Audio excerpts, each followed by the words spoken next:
얼마 전에 우리에게 좀 생소한 팔씨름 대회를 제가 TV에서 본 적이 있었습니다. 이 여러분 팔심이라는 것을 여러분 잘 아시다시피 그냥 이 손과 손을 잡고 단순하게 힘을 써서 넘기는 그런 경기가 팔씨름입니다. 근데 뭐 팔씨름 뭐 있겠어? 대부분 그렇게 쉽게 생각하지 않습니까? 그런데 참 이 팔씨름 경기를 보면서 야, 이 팔씨름이 참 굉장히 매력 있는 그런 운동이다라고 하는 것을 느끼게 되더란 것입니다. 마지막 결승전에서 한 선수가 이 팔씨름의 매력에 관해서 이야기하기를요. 이 팔씨름은 다른 종목에 비해서 자신이 훈련한 만큼의 결과가 가장 정직하게 나오는 경기다라는 그런 이야기를 하더라는 것입니다. 그래서 자기는 그만큼 훈련을 많이 했고 그만큼 노력했기 때문에 반드시 승리할 것이다라는 그런 자신감을 보였는데 정말 그 말대로 우승을 차지하게 됐던 그러한 장면이 기억이 남더란 것입니다. 여러분 사실 모든 운동선수들이 쉬지 않고 땀을 흘리면서 훈련을 반복하는 이유가 무엇 때문이겠습니까? 이유는 한 가지 않겠습니까? 최고의 그 몸의 컨디션을 유지함을 통하여서 더 나은, 더 좋은 결과를 얻기 위해서다라고 할 수 있는 것입니다. 마찬가지로 우리 그리스도인들도요. 이 땅을 살아가면서 영적으로 승리하는 삶을 위해서 우리는 반드시 쉼없는 경건의 훈련이 필요하다는 것입니다. 이 훈련이 없이 그냥 우리가 저절로 이 영적인 전쟁에서 승리할 수는 없기 때문인 것입니다. 바울은 하루 이 우리 그리스도인들의 영적인 훈련에 관해서 디모데전서 4장 7절에 이와 같이 우리에게 말하고 있는데요. 우리 한번 같이 디모데전서 4장 7절을 읽어보겠습니다. 시작. 망령되고 허탄한 신화를 버리고 경건에 이르도록 내 자신을 연단하라. 아멘. 내 자신을 연단하라. 여러분 연단이란 말을 바꾸어 말하면 훈련이다라고 할 수 있는 것입니다. 그러니까요. 우리가 참으로 이 경건에 이르도록 날마다 우리가 이 영적인 승리를 얻기 위해서는 끊임없이 우리는 이 경건의 훈련이 되어야 한다는 것입니다. 이것은 결코 우리에게 중단되어서는 안 되는 것입니다.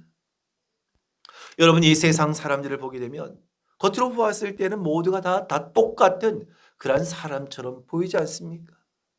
외적으로 봤을 때는 모두가 사실 다 똑같은 사람처럼 보인다는 것입니다. 하지만 이 세상 사람들은 크게 두 부류로 구분된다라고 할 수 있습니다. 인종으로서가 아니라 두 부류로 어떻게 사람이 구분되느냐? 바로 육에 속한 사람과 영에 속한 사람.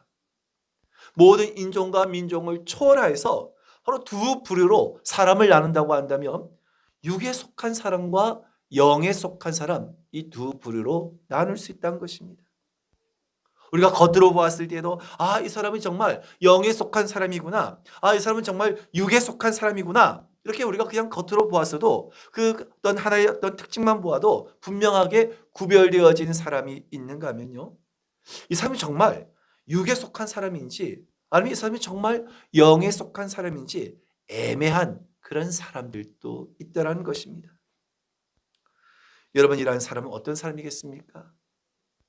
영에 속한 사람 같으면서도 육에 속한 사람 같고 육에 속한 사람 같으면서도 또 영에 속한 그런 같은 사람이 어떤 사람일까? 한마디로 예수를 믿는다고 하지만 교회를 다닌다고 하지만 여전히 육체의 것을 우선하고 세상의 것을 따라가는 그러한 사람들이다라고 말할 수 있다는 것입니다. 여러분 분명한 것은 우리가 영적으로 살아가고 있고 우리가 정말 영에 속한 삶이라고 한다면 우리는 계속해서 영적으로 자라나야 한다는 것입니다. 그래서 여러분 영적인 사람의 가장 큰 특징 가운데 하나가 무엇이냐? 계속해서 영적인 성장을 이루어 나간다는 것입니다.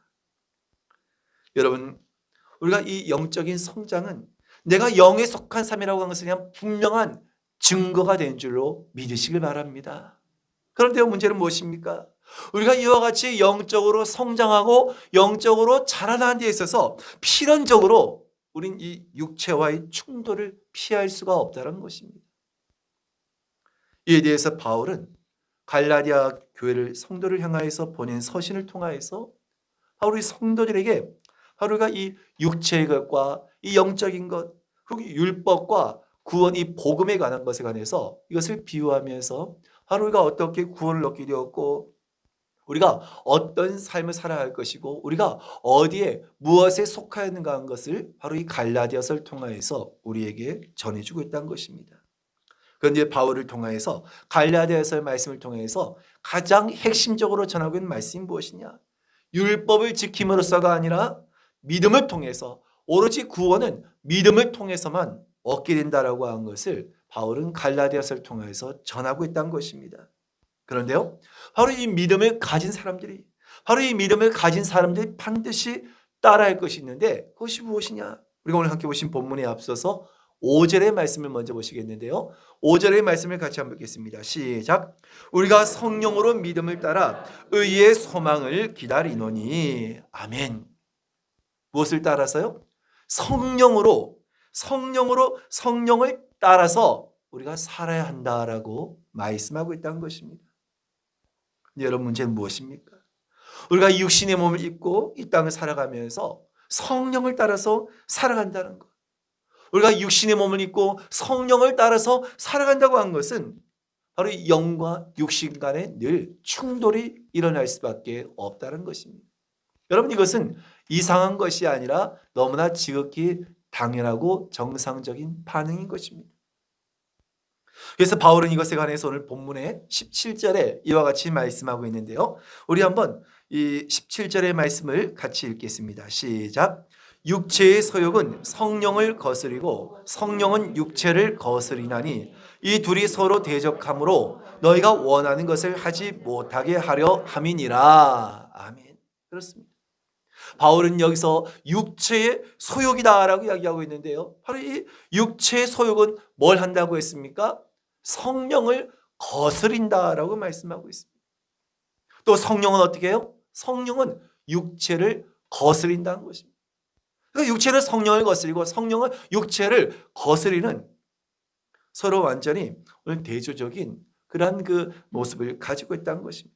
철저하게 화해할 수 없고 섞일 수 없는 철저하게 대립을 이루는 것이 바로 이 육체와 성령이라는 것입니다.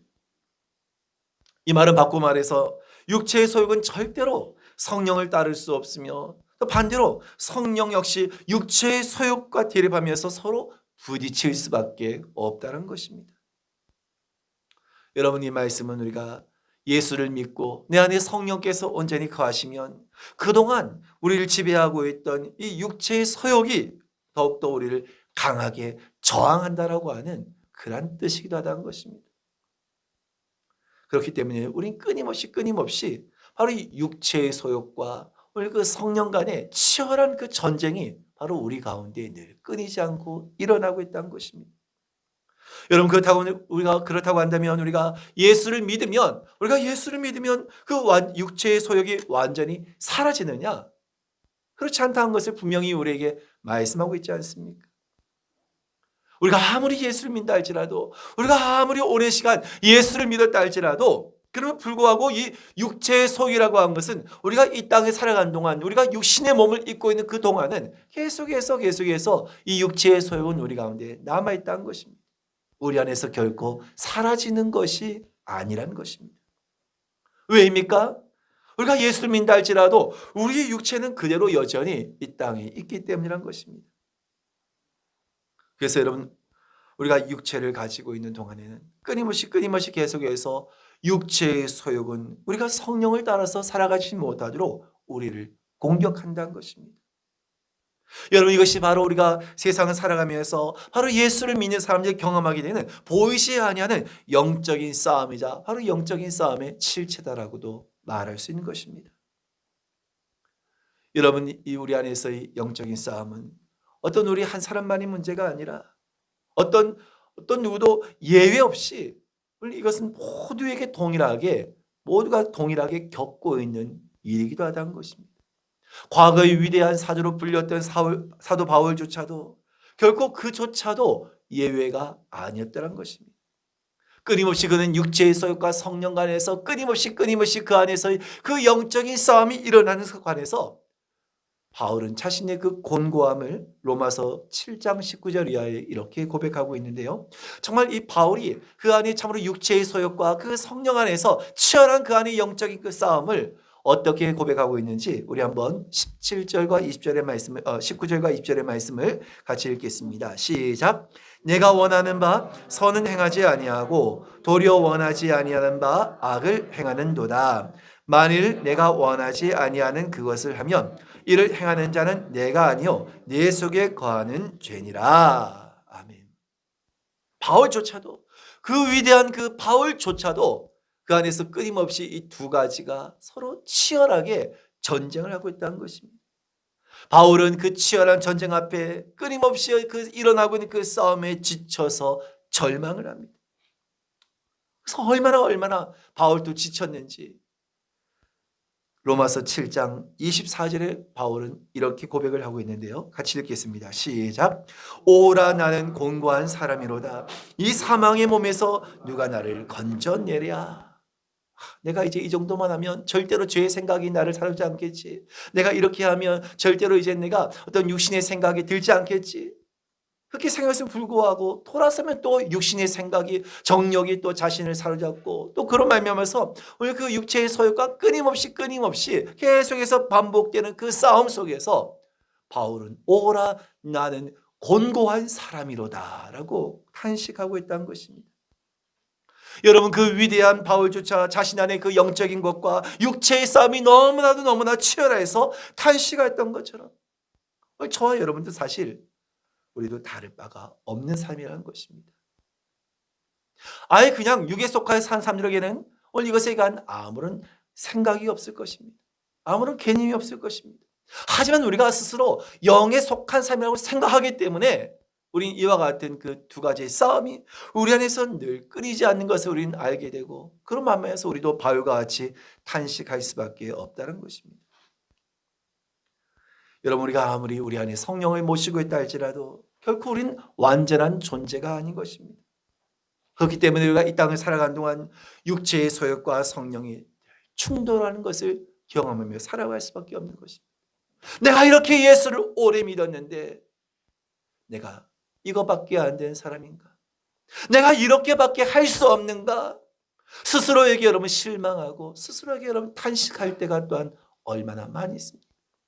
그런데 여러분 이것은 나 하나의 문제가 아니라 바울과 우리 이 땅을 살아가는 모든 영에 속한 사람들에게 동일하게 경험할 수 있는 일이기도 하다는 것입니다. 우리가 육체를 입고 있기 때문에 그렇다고 해서 우리가 피할 수 없는 일이라고 해서 우리가 그렇다고 한다면 그 육체의 소욕을 따라서 살아가는 것을 합리화할 수 있느냐? 육신이 너무 약하기 때문에 육체의 소욕을 가지고 살아가는 것은 어쩔 수 없기 때문에 우리가 그것을 그렇다고 한다면 당연한 것으로 여기며 그냥 그것을 스스로 합리화해야 하는 것입니다. 결코 그렇지 않다는 것입니다. 여러분 우리가 그렇다고 한다면 이를 위해서 힘써야 할 일은 무엇이겠습니까? 그 이전에 우리가 먼저 알을 것이 있다고 한다면 과연 우리가 이 육체의 소욕대로 그 육체의 그 소욕이 성령을 거심을 통하여서 되어진 그 결과로 어떤 일이 우리에게 일어나냐 이것을 먼저 우리가 알게 될 때요 우리는 결코 이 육체의 소욕을 따라서 살아가지 아니할 수 있게 된다는 것입니다. 그렇다고 한다면 여러분 그것은 무엇입니까? 본문의 오늘 17절의 말씀을 다시 돌아가서요 바울은 우리에게 이것을 뭐라고 이야기하고 있는지 우리 본문의 17절의 말씀을 같이 한번 읽겠습니다. 시작.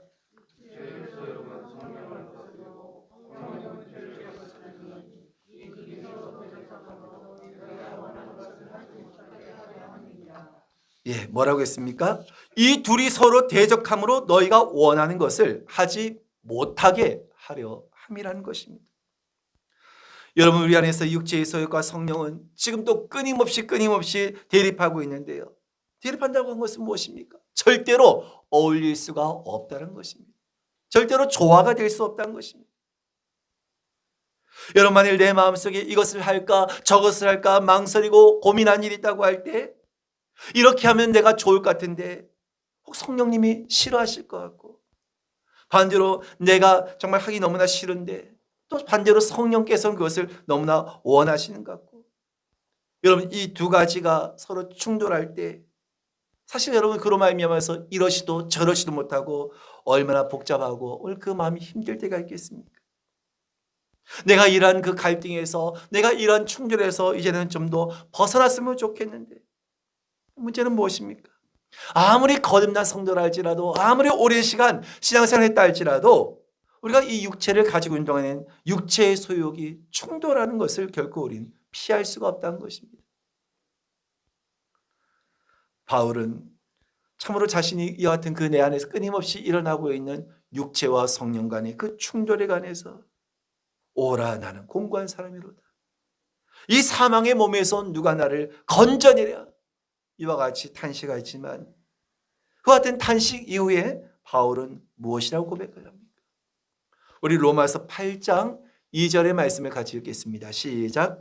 이는 그리스도 예수 안에 있는 생명의 성령의 법이 죄와 사망의 법에서 너를 해방하였음이라. 아멘. 바울은 탄식하며 자신이 정말 너무나 무기력한 가운데 정말 어찌할 수 없는 그 상 속에 머물러 있는 것이 아니라 뭐라고 선포하고 있습니까? 이는 그리스도 예수 안에 생명의 성령의 법이 죄와 사망의 법에서 너를 해방하였다는 것입니다. 여러분 그렇습니다.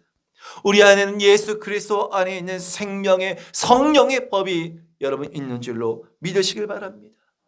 그래서 우리 안에 우리가 육체를 가지고 있는 동안에는 이 육체의 소욕이 성령을 거스르고 끊임없이 대적하고 대립하며 갈등을 일으키지만 그럼에도 불구하고 반드시 우리 믿는 자들은 반드시 우리 성도들은 승리하게 될 줄로 믿으시길 바랍니다.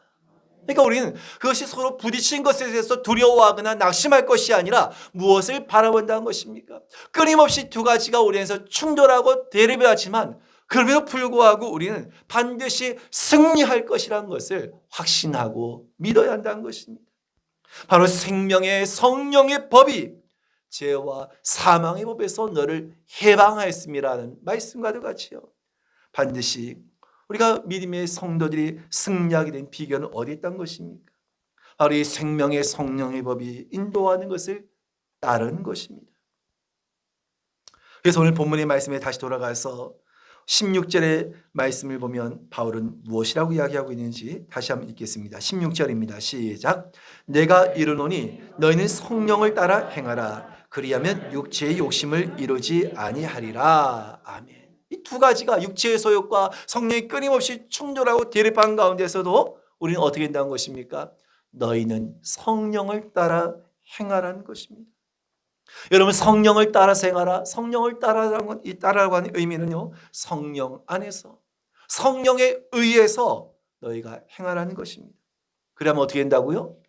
육체의 욕심을 이루지 아니할 것이라는 것입니다. 여러분 육체의 욕심이라고 한 것은 무엇입니까? 내 스스로가 참으로 자제하기 어려운 우리 인간적인 어떤 생각, 어떤 인간적인 욕심을 뜻하는 것이다라고 할 수 있는 것입니다. 나아가 성령을 거스르게 하는 참으로 우리의 모든 인간적인 것들이 다 그것에 포함한다라고 할 수 있다는 것입니다. 그런데 여러분 우리가 이 두 가지가 충돌할 때 우리가 오늘 그 두 가지가 충돌한 가운데서 승리할 수 있는 비결은 결국 어디에 있다는 것입니까? 우리는 더욱더 성령을 따라서 성령을 의지하면서 살아간다는 것입니다. 충돌과 대립은 피할 수 없지만 그렇게 하면 어떻게 된다는 것입니까? 반드시 우리가 승리하게 된다는 것입니다. 그러니까 여러분 우리가 우리 안에 있는 두 가지가 서로 충돌할 때 그것을 피하려 할 것이 아니라 그것을 두려워할 것이 아니라 그것을 당연하게 여기고 우리 성령을 따라서 행함을 통하여서 반드시 약속하신 승리를 얻는 자가 되어야 한다는 것입니다. 여러분 성령을 따라 행하라. 오늘 이 말씀은 우리가 얼마든지 성령을 따라서 행할 수 있는 그런 방법이 우리에게 약속되었다라고 하는 말씀이기도 한 것입니다.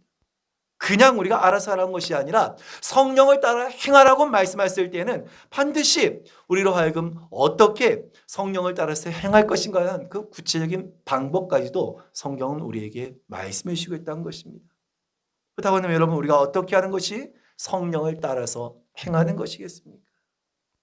그 첫째는 무엇보다도 성령을 온전히 내 삶 속에서 인정하며 살아가는 것입니다. 할렐루야. 여러분과 성령을 분명하고 더 확실하게 내 삶 속에서 인정할 때 우리 성령을 따라서 행하게 될 줄로 믿으시길 바랍니다. 내 안에 성령님이 거하신지도 확신하지 못하고 성령께서 나와 함께 하심을 확신하지 못하고 그 성령을 인정하지 아니하고 우리가 어떻게 성령을 따라서 행할 수가 있겠습니까? 오늘 이 시간 또 오늘 그 성령께서 나와 함께 하심을, 오늘 그 성령께서 내 안에 거하심을 우리 늘 인정하며 오늘 그 성령을 따라서 행하는 자가 된다는 것입니다. 오늘 이것에 관해서 예수님께서는 요한복음 14장 16절에 이렇게 말씀하셨는데요. 우리 한번 같이 읽겠습니다. 시작. 내가 아버지께 구하겠으니 그가 또 다른 보혜사를 너희에게 주사 영원토록 너희와 함께 있게 하리니. 아멘. 여러분, 여기서 예수님께서 말씀하신 또 다른 보혜사를 너희에게 주실 것이다 라고 말씀하십니다. 여러분, 여기서 말씀하고 있는 또 다른 보혜사는 무엇을 탄 것일까요? 바로 성령을 탄 것입니다. 바로 예수님께서 성령을 그들 가운데 보내실 것이며 성령께서 믿는 자 가운데서 그 가운데 함께 거하실 것을 약속하신 말씀인 것입니다.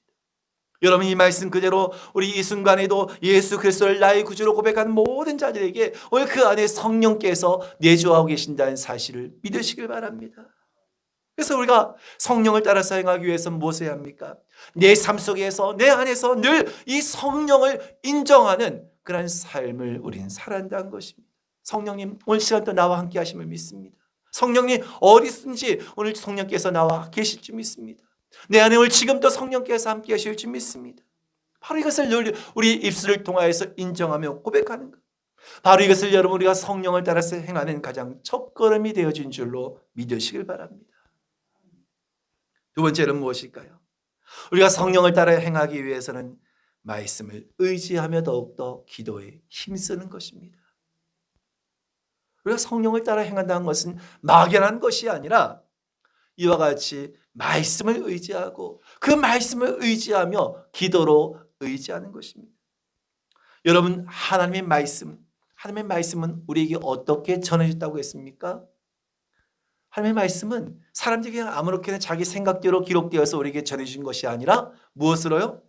성령의 감동으로, 바로 이 성령의 감동으로 이 성경이 기록되어져서 우리에게 전해졌다라고 말씀합니다. 그러니까 성경은, 하나님의 말씀은 결국 성령의 감동으로 기록되어진 하나님의 말씀이라는 것입니다. 그럼 우리가 성령의 도우심과 인도하심을 얻기 위해서는 반드시 하나님의 말씀의 귀를 기울여야 한다는 것입니다. 우리가 그 말씀을 더욱더 가까이 하며 그 말씀을 의지해서 기도해야 한다는 것입니다. 여러분, 실제로 하나님의 그 인도하심을 얻기 위해서 말씀을 묵상하고 그 말씀에 의지하여서 기도하는 것은 구약시대 때부터 가장 많이 사용되어졌던 일반적인 그런 방법이 됐던 것입니다. 우리가 잘 알듯이 대표적으로 다윗은 시편을 통하여서 그 다윗은 어떤 기도를 하였는지, 다윗은 어떤 기도를 하였는지를 우리에게 보여주고 있는데요. 그냥 다윗이 아무렇게나 기도한 것이 아니라 다윗의 기도를 보면 그는 철저하게 하나님의 말씀을 의지하고 그 말씀을 붙들고 하나님께 기도했다는 것입니다.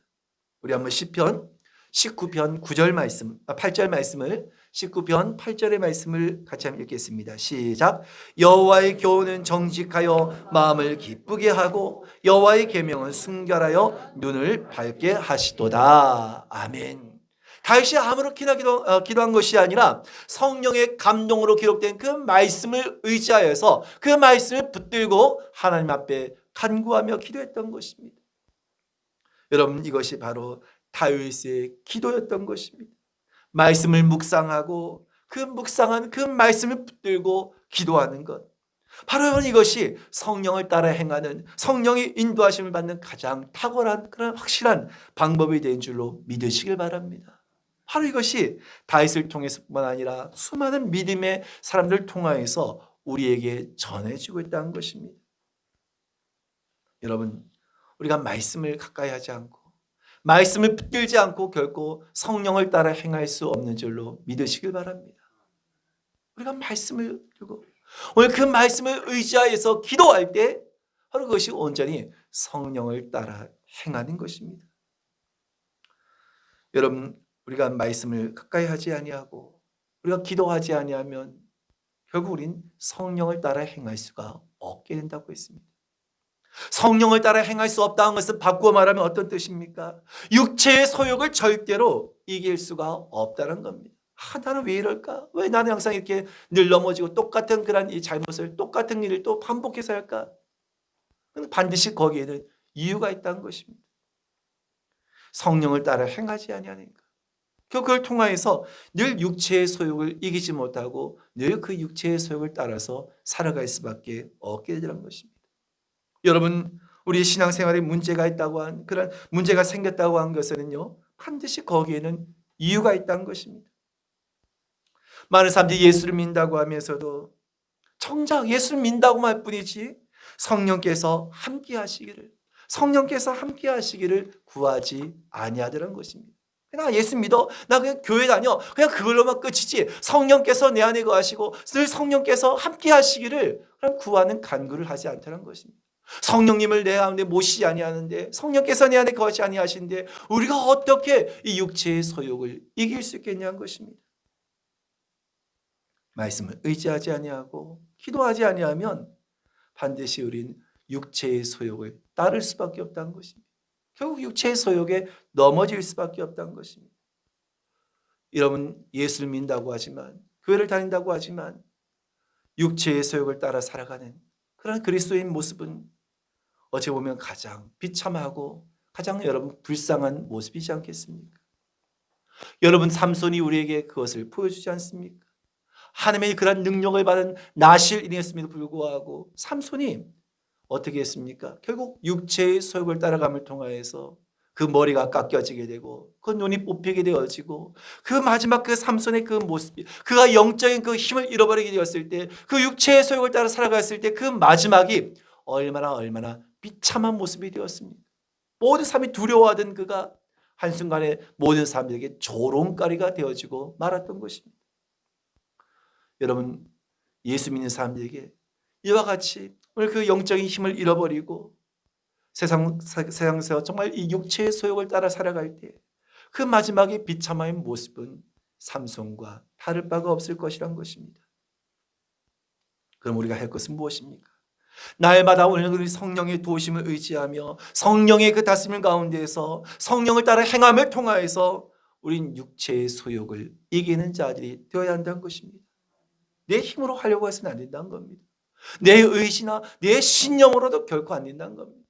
내가 아무리 다짐하고 내가 이렇게 살지 말아야지, 내가 이렇게 하지 말아야지, 아무리 내 의지로 다짐하고 또 다짐해도 우린 절대로 육체의 소욕을 내 스스로의 힘으로는 이길 수가 없다는 것입니다.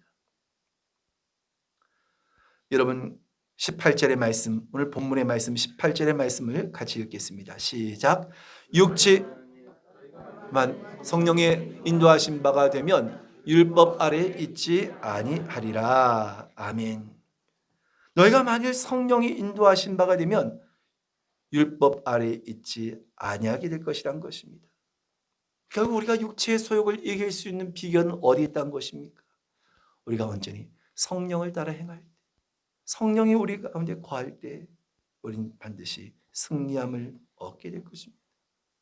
오늘 여러분, 이것이 우리에게 얼마나 중요한 일인지 예수님께서도 오늘 이것을 우리에게 말씀하셨는데요. 요한복음 20장에 보게 되면 정말 이 예수님을 따르던 제자들이 유대인들이 두려워서 다 숨어서 문을 꼭 닫고 다 숨어 있었을 때 부활하신 예수님께서 그들을 찾아가셔서 하신 말이 무엇이었습니까? 너희에게 평강이 있을지어다. 너희에게 평강이 있을지어다 라고 하시면서 그들에게 평강을 빌으셨던 것입니다. 그러면서 오늘 그들에게 약속하신 말씀이 무엇이었습니까? 우리 요한복음 20장 21절의 말씀을 같이 읽겠습니다. 시작. 예수께서 또 이르시되 평강이 있을지어다. 아버지께서 나를 보내신 것 같이 나도 너희를 보내노라. 아멘. 너에게 평강이 있을지어다. 이와 같이 반복해서 말씀하시면서 하신 말씀이 무엇입니까? 22절의 말씀을 이어서 보겠습니다. 시작. 이 말씀, 요한복음 20장 22절입니다. 시작. 이 말씀을 하시고 그들을 향하사 숨을 내쉬며 이르시되 성령을 받으라. 아멘. 반드시 우리가 성령을 받아야 한다는 것입니다. 이 성령을 받아야지만 주님께서 원하신 뜻대로 우리 안에 모든 인간의 육체의 소욕을 이기고 우리 안에 모든 두려움을 몰아내며 주님께서 원하신 그 뜻대로 살아갈 수 있기 때문이란 것입니다. 여러분, 오늘 주님의 이 말씀과도 같이 우리 안에 두려움과 알 수 없는 무기력함과 우리 안에 근심과 우리 안에 두려움과 염려가 우리 마음을 지배하고자 할 때 우리는 오늘 주님의 이 말씀을 의지해서 오늘 주님께서 우리 약속하신 주의 성령을 받으라고 하신 이 말씀을 의지해서 성령님 내 안에 거하여 주시옵소서, 성령님 나와 함께하여 주시옵소서, 성령님 나를 붙들어 주시옵소서. 우리가 성령의 도우심을 구하고 성령께서 온전히 내 안에 거하기를 구할 때 우리 안에 있는 모든 육체의 소욕들이 떠나가게 되고 승리하게 될 줄로 믿으시길 바랍니다. 그래서 우리는요, 날마다 이 육체의 소욕을 이기기 위해서 성령의 다스림과 오늘 그 성령의 인도하심에 순종하는 자들이 되어야 한다는 것입니다. 우리가 어떻게 거역하고 어떻게 불순종하고 성령님을 우리 가운데 모실 수 있겠습니까? 예수님께서는 요한복음 14장 23절에요. 우리가 성령님을 어떻게 대하고 오늘 그 성령님을 우리가 어떻게 모셔야 할 것인가 관해서 요한복음 14장 23절에 이와 같이 말씀하셨는데요. 같이 읽겠습니다. 시작. 예수께서 대답하여 이르시되 사람이 나를 사랑하면 내 말을 지키리니 내 아버지께서 그를 사랑하실 것이요 우리가 그에게 가서 거처를 그와 함께 하리라. 아멘. 여기서 중요한 것은 예수님께서 함께 하심, 바로 성령께서 내 안에 거하심을 확실하게 믿고 고백한 사람은 어떻게 한다고 했습니까? 나를 사랑하면 내 말을 지키리니 라고 말씀하십니다. 그럼 여러분, 우리가 이 말씀을 지킨다는 것은 결국 어떤 의미입니까? 마치 운동선수가 매일매일 훈련을 반복한 것처럼 우리는 날마다 성령의 인도하심을 순종할 수 있는 그런 믿음의 훈련이 연단이 반복되어야 한다는 것입니다. 그러니까 이것이 한 번에 되어진 것이 아니라 끊임없이 반복되어지는 훈련 속에서 우리는 이와 같이 성령을 따라 행할 수 있는 자들이 되어질 수 있다는 것입니다. 여러분, 우리가 날마다 말씀을 가까이 하고 성령에 온전히 순종하며 그 성령의 인도하심을 우리가 얻기 위한 가장 좋은 방법은 무엇이겠습니까? 다른 어려운 것이 아니라 사실 우리가 늘 하나님 앞에 예배하는, 우리가 하나님을 늘 예배하는 그 예배의 삶이 무엇입니까? 그 예배의 삶 자체가 날마다 말씀을 늘 가까이 하고 늘 성령의 인도하심과 그 순종하심을 따라 살아가는 것이 바로 예배의 삶인 것입니다. 여러분, 예배가 오늘 주일날 오늘 이 자리 이 시간만이 여러분의 예배가 다가 아니라는 것을 기억하시길 바랍니다. 매 순간 나의 하루하루가 하나님께 온전히 드려지는 예배의 삶이 되어질 때 그것이 날마다 더욱더 말씀을 가까이 하고 성령의 인도하심을 따라 순종하는 삶이 되어지는 것입니다. 너무나 평범하고 너무나 단순한 이야기 같지만 사실 이거 외에 다른 방법이 없다는 것입니다. 바로 이것이 우리가 날마다 성령을 따라 행하며 우리 안에 있는 모든 육체의 소욕을 이기며 승리하는 비결이 될 것입니다. 여러분, 원하기는 이제 우리 또 다음 주에는 또 사실 구정의 또 명절이 시작되면서 우리가 또 새해를 앞두고 있는데요. 우리 모두가 더 이상 우리 안에 끊임없이 일어나는 이 육체의 소욕을 따라서 무기력하게 굴복하며 살아가는 그런 삶이 아니라 온전히 성령을 따라 행하라신 이 말씀을 의지하여 오늘 날마다 우리의 삶이 승리하는 복된 삶이 되실 수 있기를 주님의 이름으로 축원드립니다.